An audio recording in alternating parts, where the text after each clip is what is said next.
Assalamualaikum warahmatullahi wabarakatuh. Apa kabar Anda, pemirsa Garuda TV? Senang hari ini saya Eli yang kembali menyapa Anda seluruh warga Jawa Timur. Tentunya untuk podcast yang dipersembahkan oleh DPRD Provinsi Jawa Timur.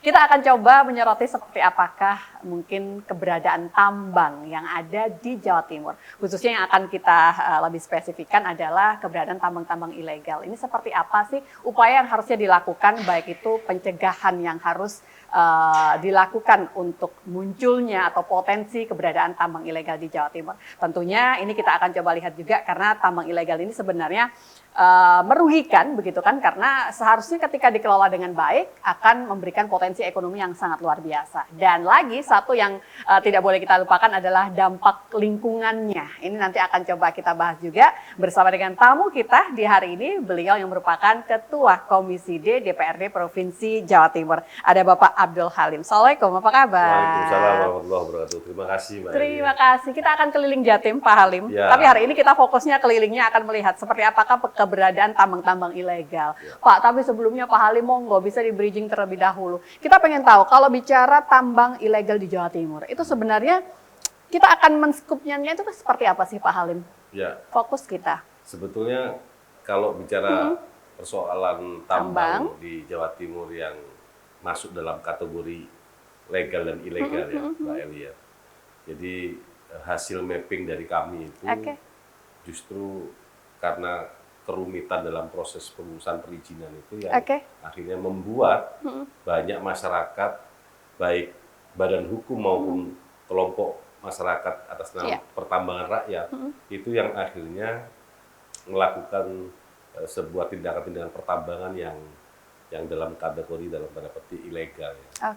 Nah, justru kalau kemudian kategorinya itu ilegal, akhirnya ya dampak lingkungannya, kemudian juga akhirnya bagaimana potensi pendapatan bagi daerah juga itu akhirnya tidak pernah didapatkan. Lalu kemudian juga bagaimana peran masyarakat yang akhirnya terganggu pada persoalan jalannya, rusak jalannya. Ini akhirnya tidak mampu dimitigasi lah saya kira.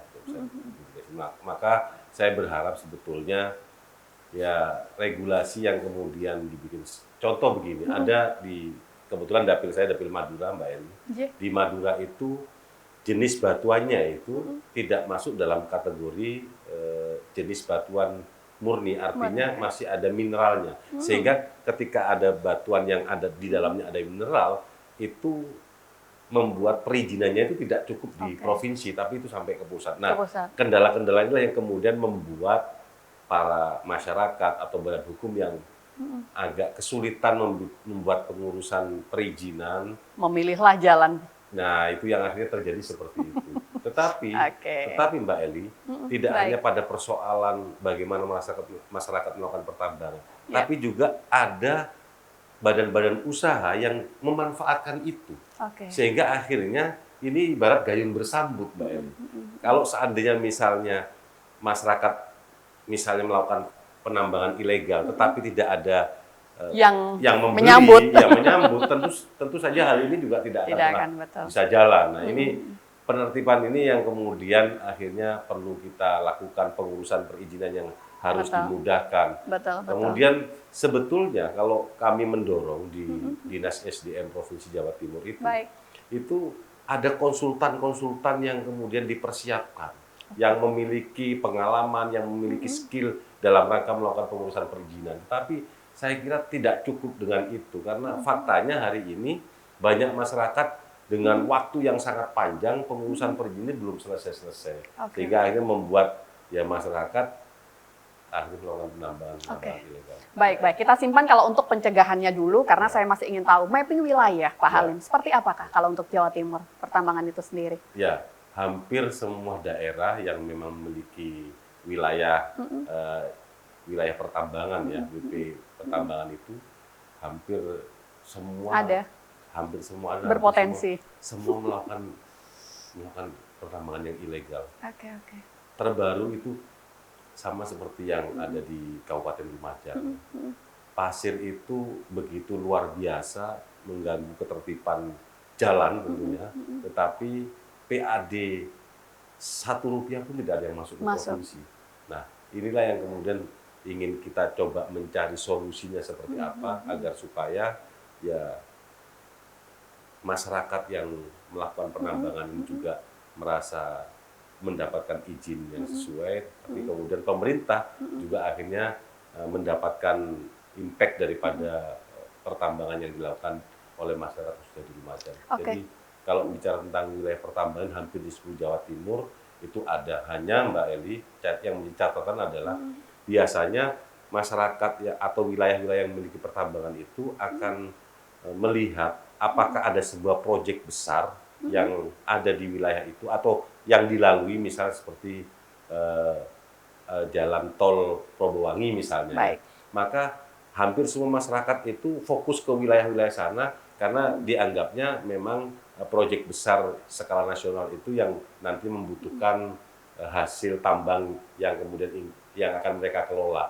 Ini juga menjadi persoalan yang memang kita bisa mapping, kita bisa petakan gitu, Mbak.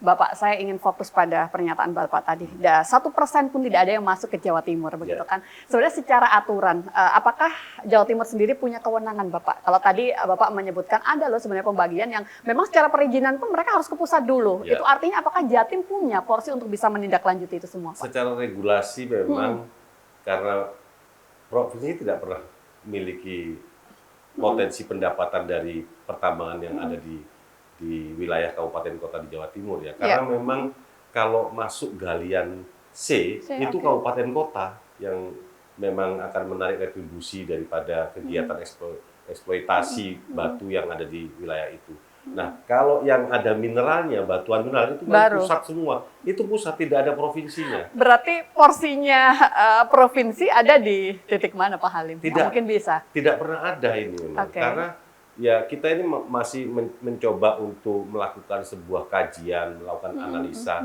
agar supaya memang usaha pertambangan yang ada di Jawa Timur ini provinsi ini tidak hanya sekedar dilewati, hanya sekedar perizinannya saja lewat provinsi, tetapi kemudian hasilnya itu tidak ada yang pernah didapatkan oleh provinsi. Ini masih dalam kajian agar supaya betul-betul ini bisa menjadi potensi pendapatan yang baru di provinsi. Ini tidak beginikah Pak cara berpikirnya? Karena memang ini adalah era otonomi, begitu kan? Provinsi menjadi bagian dari pusat, kepanjangan dari pusat. Itu artinya letak provinsi adalah memastikan. Berarti tidak bisakah itu ada sharing nantinya secara aturan Pak dengan pusat, begitu Pak Halim? Ya, hari ini memang kita lagi melakukan koordinasi dan komunikasi dengan pemerintah pusat, khususnya Kementerian Lingkungan. Nah, yang kemudian bagaimana porsi Jawa Timur ini bisa mendapatkan bagian daripada proses pertambangan yang ada di kabupaten kota.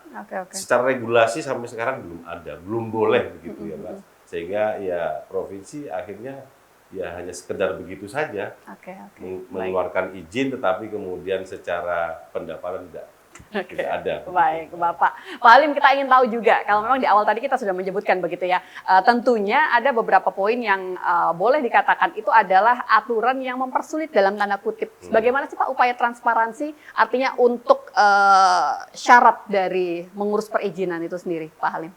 Ya, sebetulnya setiap pertambangan itu kalau dalam kategori batuan itu memang rekom teknisnya itu dari kabupaten.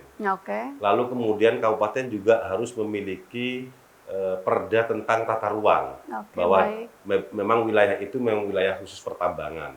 Nah, setelah rekom teknis dari kabupaten dan itu masuk perda tata ruang di kabupaten itu, Mbak Eli, maka kemudian syarat inilah yang dibawa ke provinsi di Dinas Energi dan Sumber Daya Mineral. Disitulah kemudian baru diolah. Dari rekom teknis itu baru setelah ESDM itu juga karena berdampak terkait AMDAL-nya, baik AMDAL lingkungan dan AMDAL lalu lintasnya, itu juga akhirnya berkoordinasi dengan Dinas Lingkungan Hidup Provinsi, kemudian juga Dinas Perhubungan Provinsi berkaitan dengan AMDAL lalinnya.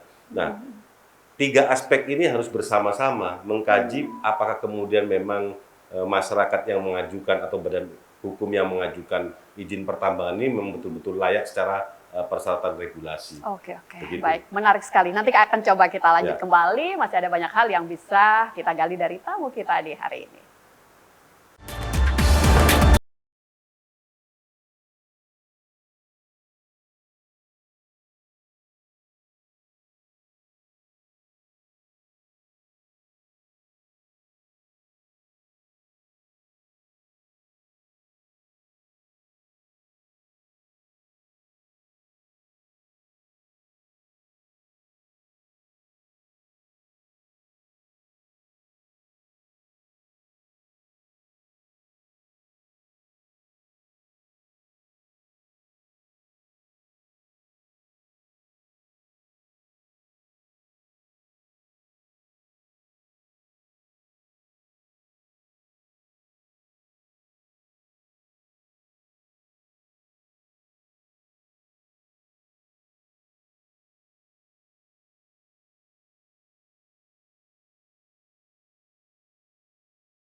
Baik, setelah perizinan kita sudah mulai sajikan sedikit untuk Anda, karena tentunya nanti akan masih ada beberapa poin yang bisa kita gali. Tapi di sini saya pengen geser, Pak Halim, kita pengen tahu juga yang ilegal itu tentunya juga memberikan dampak yang patut dipertimbangkan dari segi lingkungan, Bapak. Seperti apa Pak Halim melihat ini?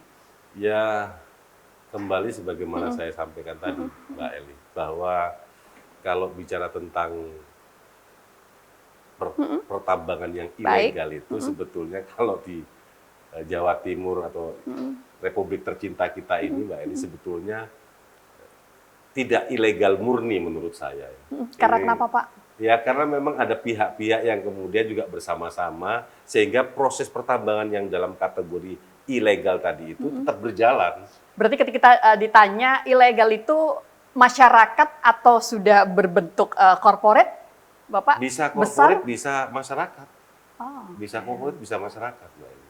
Nah, maka kenapa kemudian saya analogkan bahwa tidak ilegal murni? Betul, betul. Karena sampai hari ini mereka beraktivitas juga bisa melakukan transaksi penjualan hasil tambang yang mereka lakukan dalam kategori ilegal itu juga bisa nyaman dilakukan dan lalu lalang melalui jalan nasional maupun jalan provinsi juga begitu sudah berjalan sebagaimana mestinya, Mbak Eli. Inilah, betul.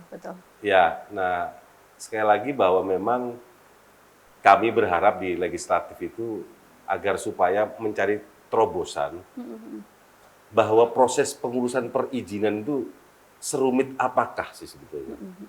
Serumit bagaimana sehingga Sampai akhirnya begitu ya? Ya, sampai akhirnya masyarakat itu betul-betul mengambil jalan dalam tanda kutip pertambangan yang ilegal.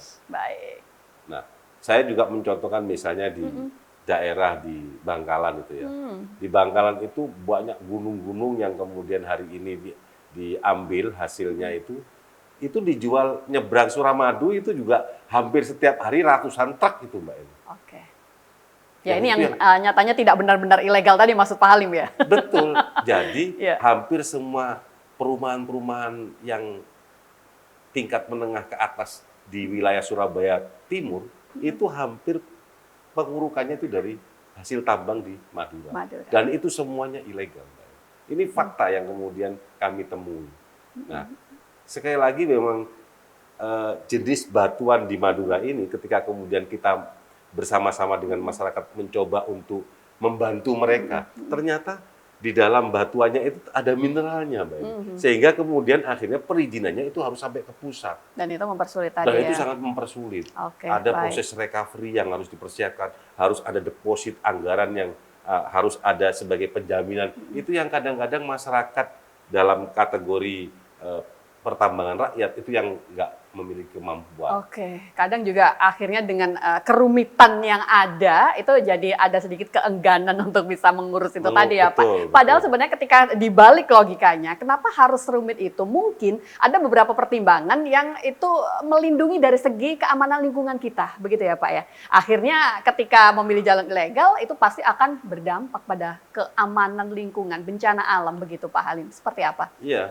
Jadi sebetulnya edukasi yang kemudian dilakukan oleh kami, baik pemerintah Provinsi Jawa Timur dalam hal dinas ESDM dengan dinas lingkungan hidup, itu selalu memberikan pemahaman kepada masyarakat, khususnya masyarakat penambang ini ya, bagaimana kemudian kekhawatiran ketika kemudian tidak dilakukan proses perizinan, yang sebetulnya proses perizinan itu memang melalui hal-hal yang sedemikian itu juga panjang yang kembali kepada persoalan keamanan bagi masyarakat penambang itu sendiri, tapi lagi-lagi ini mungkin faktor ekonomi yang kemudian harus mereka dapatkan, lalu ya jalan pintas itu yang kemudian dilakukan. Perizinan panjang tuh linear dengan harga yang cukup besar juga kah? Atau bagaimana Pak Anda melihat perizinan Jawa Timur Pak? Ya sebetulnya kan dengan ada metode OSS sekarang ini Mbak Eli, bagaimana yang itu dari Pak? pusat, kemudian lalu Jawa Timur mengambil langkah cepat dengan JOS itu. Baik. Hari ini ketika kemudian proses dokumen, kelengkapan dokumen itu juga sudah diberikan, sudah dibuat, tetapi ada hal-hal yang teknis yang kemudian memang ternyata membuat proses perizinan melalui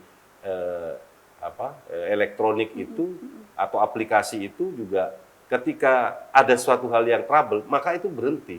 Kembali pada manual. Kembali pada manual. Dan itu berpotensi terjadinya. Nah itu. Padahal secara regulasi ketika OSS itu pada iya, pihak iya. IT-nya itu Mbak, itu juga tidak bisa ditemui, tidak boleh ditemui. Tidak boleh ditemui. Tapi kan masyarakat akhirnya menunggu kalau kemudian melihat kendala di dalam aplikasi OSS itu ternyata ada kendala, sementara dia harus menemui siapa begitu. Nah ini yang terjadi. Banyak yang tadi seperti sekarang ini Mbak. Pak Halim, berarti dari DPRD Jawa Timur yang tentunya memiliki fungsi pengawasan, ini langkah pertama yang harusnya dilakukan untuk bisa melakukan pembenahan. Karena ini loh, kita sudah menyodorkan faktanya begini, begitu kan? Berarti apa langkah konkret yang harusnya sudah mulai dilakukan oleh DPRD Jawa Timur, Pak Halim? Mbak Eli, jadi ini perlu saya sampaikan. Baik. Mohon maaf, jadi kami ini selalu mengajak betul-betul dengan dinas yang terkait ya, SDM, lingkungan hidup. Tetapi ada hal yang harus dipahami dan disadari oleh masyarakat. Kenapa? Karena memang ketika kemudian kita mau betul-betul effort kita ini mau kita berikan dalam rangka untuk bagaimana mempermudah ini, lagi-lagi Pemprov tidak mendapatkan kue terkait dengan proses pertambangan yang hari ini ada.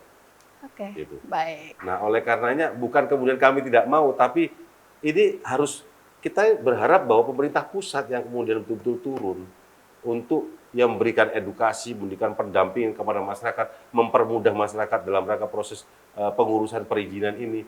Ini yang selalu kita sampaikan kepada pemerintah pusat dalam hal ini misalnya di DPR RI, misalnya di Komisi 5, kami selalu menyampaikan ini untuk pemerintah pusat itu harus turun, harus melakukan pendampingan, harus memberikan edukasi kepada masyarakat agar supaya persoalan pertambangan ini betul-betul bisa diselesaikan dengan mudah oleh masyarakat.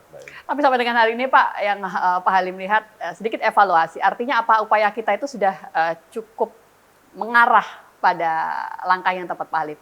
Baik itu soal perizinan, pencegah yang ilegal, itu Pak Halim? Ya, saya kira Mbak Eli memang urusan pertambangan karena multi ya?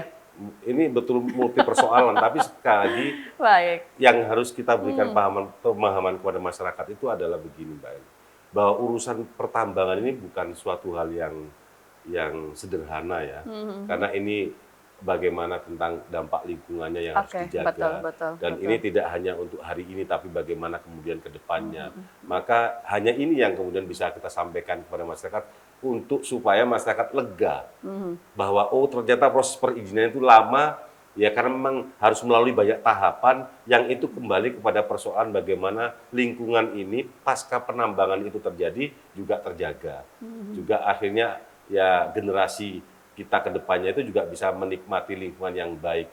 Tahapan-tahapan itu yang kemudian kita sampaikan kepada masyarakat sehingga masyarakat paling tidak bisa menyadari, memahami bahwa proses pengurusan pertambangan itu juga tidak mudah karena memang harus tadi itu. Pak, sinergitas berarti ketika saya coba mencermati artinya provinsi tidak memiliki kuasa penuh begitu ya. Ada banyak hal yang memang butuh sinergi baik dengan pusat atau juga mungkin dengan pemerintah daerah. Itu seperti apa Pak bentuk sinergitas yang sudah ada sampai dengan hari ini Pak Halim? Nah Mbak Eli, kebetulan kalau kami ini kan di Komisi D ya. Nah Komisi D ini memang pembangunan dan infrastruktur, lalu kemudian juga di dalamnya ada perhubungan. Maka ini bagian day to day-nya selalu berkoordinasi dengan kami. Banyak keluhan dari masyarakat yang memang lagi melakukan pengurusan perizinan itu hari ini ratusan orang yang antri untuk mendapatkan kepastian perizinan. Artinya itu kan berarti kesadaran dari masyarakat cukup tinggi ya Pak ya? Sangat tinggi. Mereka sadar ketika kemudian misalnya melakukan penambangan ternyata tidak memiliki izin, itu ya kewenangan dari pihak kepolisian. Jadi pemerintah provinsi dalam hal ini mengeluarkan perizinan Mbak Eli, tapi tidak memiliki kewenangan untuk melakukan penegakan hukum. Itu semua dari kementerian dan itu bekerja sama dengan pihak kepolisian. Selebihnya kami tidak memiliki kewenangan dalam rangka untuk melakukan penertiban Mbak Eli. Sudah clear ya apa yang disampaikan oleh narasumber saya. Setidaknya itu memberikan gambaran pada kita. Benar, saya sepakat dengan Pak Halim. Masyarakat harus tahu begitu kan sampai dengan hari ini apa yang menyebabkan itu semua terjadi. Nanti Pak Halim kita masih ada waktu 1 segmen lagi untuk bisa melanjutkan perbincangan kita di hari ini.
Baik, terima kasih pemirsa Garuda TV. Anda yang masih bersama dengan kami, tentunya untuk podcast DPRD Provinsi Jawa Timur, ada satu tema yang kita bahas, yang tentunya ini memberikan pencerahan begitu ya. Kita setidaknya jadi tahu, yang awalnya tadi mungkin hanya sebatas ini bagaimana sih, harusnya bagaimana begitu kan. Tapi dengan podcast ini, dengan obrolan kita bersama dengan Ketua DPRD, Ketua Komisi D DPRD Provinsi Jawa Timur, Pak Halim, ini kita bisa tahu ternyata begini loh kondisi yang ada. Kalau bicara soal tambang ilegal itu artinya kita itu tidak akan bisa berdiri sendiri karena sangat kompleks yang ada di dalamnya dan menyelesaikan persoalan di dalamnya itu artinya butuh koordinasi dengan banyak pihak. Pak Halim, kembali saya ingin Bapak memberikan beberapa statement begitu ya, langkah-langkah atau ide apa sih yang sebenarnya sempat harus nih dilakukan Jawa Timur untuk bisa mencegah adanya tambang ilegal di Jawa Timur, Bapak? Ya, menurut saya Mbak Eli, ini kan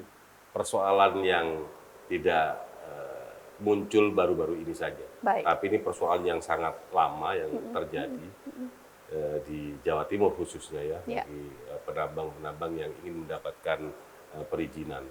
Maka saya kira pemerintah Provinsi Jawa Timur itu betul-betul memberikan ruang yang cukup luas ya bagi masyarakat penambang. Bukan kemudian mengabaikan tahapan-tahapan dalam rangka untuk mendapatkan perizinan pertambangan itu ya, tapi kemudian harus ada pendampingan yang real, yang tidak boleh kemudian dilepaskan di proses apapun. Hari ini kan hanya sekedar bagaimana kemudian masyarakat diarahkan, oh sekarang wilayahnya AMDAL, maka itu di lingkungan hidup. Tapi harus ada tim yang kemudian memberikan guidance kepada masyarakat dalam rangka untuk pengurusan perizinan pertambangan ini. Sehingga apa yang menjadi kekurangan masyarakat itu bisa langsung terpenuhi. Nah, termasuk juga berkomunikasi dengan pihak-pihak yang lainnya. Misalnya ketika bicara tentang, karena itu pertambangan ketika itu existing, maka lalu keluar ke jalan. Ini harus ada analisis dampak lalu lintasnya. Ini juga berkoordinasi dengan Dinas Perhubungan Provinsi Jawa Timur. Kemudian setelah itu yang mengeluarkan adalah pihak DPMPTSP. Yang mengeluarkan perizinan itu kan DPMPTSP, Dinas Perizinan Provinsi Jawa Timur. Nah, inilah yang kemudian harus ada guidance. Konsultan mungkin yang membuat secara teknis bagaimana persyaratan dokumen itu bisa dilengkapi. Tapi proses jalannya ini pemerintah provinsi harus menyiapkan tim agar supaya menjadi guidance bagi masyarakat yang ingin mengurus perizinan pertambangan, Mbak Eni. Oke, baik. Pesan Bapak di closing statement untuk hari ini, kita pengennya begitu ya, semua berjalan jauh lebih baik, karena ya itu tadi, kita nggak boleh lupa kalau dari tambang itu tadi, tentunya ada potensi ekonomi yang sangat luar biasa. Jadi harusnya kita bersama-sama mengupayakan bagaimana itu bisa tetap masuk begitu kan, entah itu di potensi di daerah atau memang harusnya ada di pusat, itu tentunya juga menjadi porsi masing-masing yang tentunya pada jalur yang legal. Apa mungkin pesan Pak Halim yang bisa disampaikan untuk semua pihak yang ada di dalam sini, Pak Halim? Ya,